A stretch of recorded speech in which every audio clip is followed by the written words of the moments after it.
So David Wood in a recent live stream was presented with evidence that Muhammad, peace be upon him, or rather the author of the Quran, was a Christian, and the first generation of Muslims, also known as the companions or the Sahaba of the Prophet, peace be upon him, were actually Christians.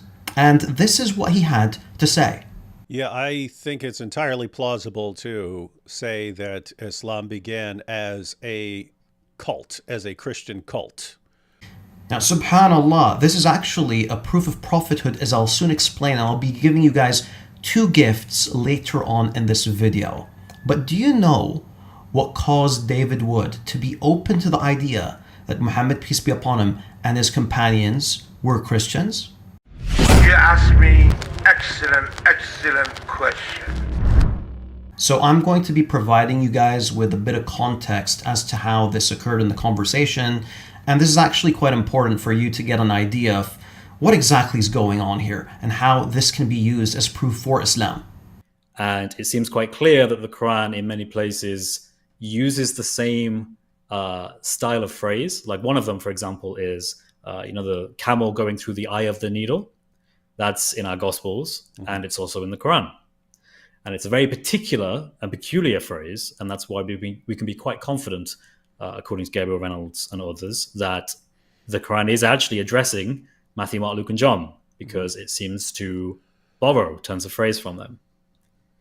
Mm-hmm. So these are good reasons why, according to modern scholarship, the Quran, in the context it was written in, is indeed referring to Matthew, Mark, Luke, and John. And from the paradigm of people who are coming in contact with Muslims, they don't call them Muslims, they call them Ishmaelites, or they'll call them Hagareans, or Saracen, I can't pronounce the word now, Saracens, I think. Mm-hmm. So there's this understanding that these early followers of Muhammad are people going around saying they affirm the Torah and they affirm the Injil, and they say that Jesus is the Messiah. And to a lot of people, that would have sounded very, very Christian at the time. Mm. But there's a lot to go into with the historical origins of Islam. Yeah, I think it's entirely plausible to say that Islam began as a cult, as a Christian cult. So as Chris pointed out, there are some phrases that can be found within the Quran that show that the author of the Quran is very familiar with the Bible. And no, it's not only that the Quran is familiar with biblical stories, but it's quite familiar with biblical phraseology. And not only that, but the author of the Quran actually knows Hebrew. Check it out. Our eighth example is the phrase, we hear and disobey. In Arabic, سَمِعْنَا وَعَصَيْنَا, which the Quran puts in the mouth of the Israelites on two occasions. Here, the Quran seems to follow quite closely the wording of a phrase in the Hebrew Bible, which, however, has quite the opposite sense. He continues, tellingly, however, is the negative version, Arabic سَمِعْنَا وَعَصَيْنَا, that matches the positive version in Hebrew.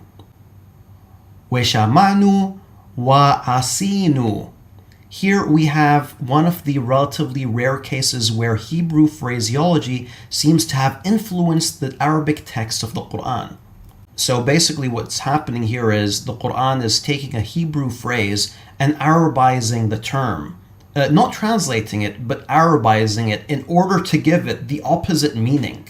So instead of the Jews saying, we hear and obey, it's pretty much the Jews saying, we hear and disobey. And this is brilliant because not only does it show that the Quran is familiar with biblical phraseology and that the Quran is familiar with Hebrew, but it's using it in an eloquent way. It's putting some sort of a Hebrew pun within the Quran itself. The Quran is one of the worst things we've ever read. It's absolute horrifyingly bad, painful to read. Now, when you match this with the examples of the Quran conflicting with the Bible, you naturally come to the conclusion that it's not simply conflicting with it unintentionally. No, it's completely intentional. And here's another example for you guys, since I love you guys so much. In Genesis 20, Abraham is afraid that a king is going to kill him and steal his wife. So he basically tells the king that his wife is actually his sister. Later in the chapter, God tells the king to return Sarah to Abraham because she's his wife. The king, out of fear, returns Sarah to Abraham, but asks him, "Why did you do that? Why did you tell me that she's your sister?"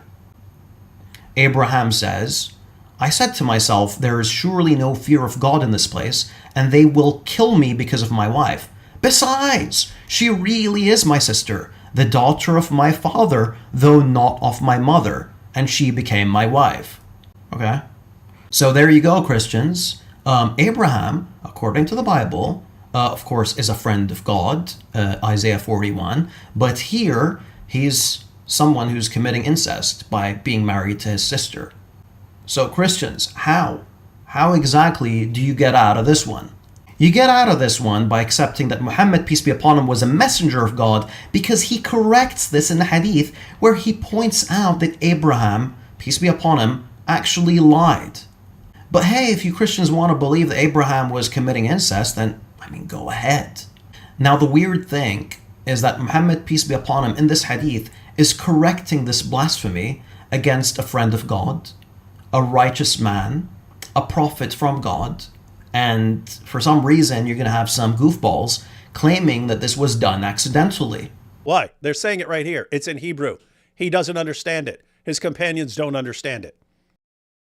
Fareed, if I'm wrong, and no, you've actually have a view that makes sense of this and you're not misrepresenting this, but if you're sitting here saying that, hey, if Muhammad contradicts something in the Bible, that's because he knows what's in there. He knows what's in there. He's familiar with it. He's familiar with what the Hebrew says. He's studied it carefully, and now he's saying, now I'm correcting what they're saying, so I'm not affirming it. That's insane. We don't believe that. And how would you believe it, given what he says in passages like this? Well, we don't know what the Hebrew says. We have no idea. Yo, you just said a few minutes ago that the Bible was written by some Arabs that were from a Christian background. Have you been taking one too many hammers to the head? Now, if the first Muslims were actually Christians, then they would be familiar with biblical stories.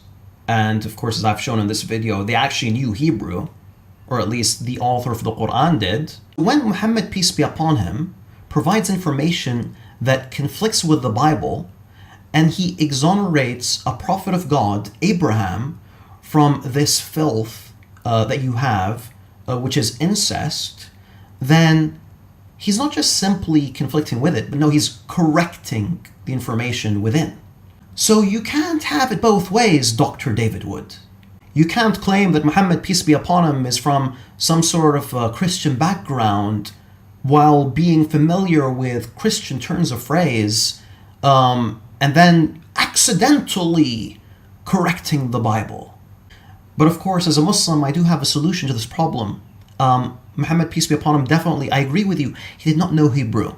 And the companions, as you've shown, they did not know Hebrew.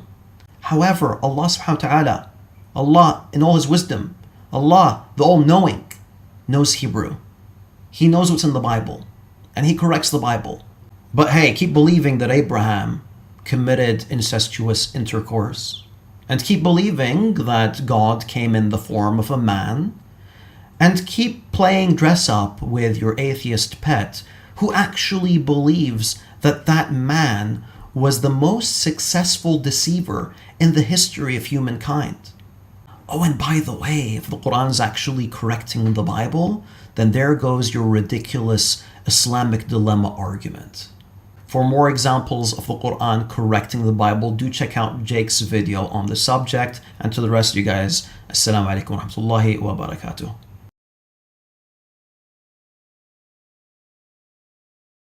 We accept you, one of us, gooba gobble, one of us, we accept you, we accept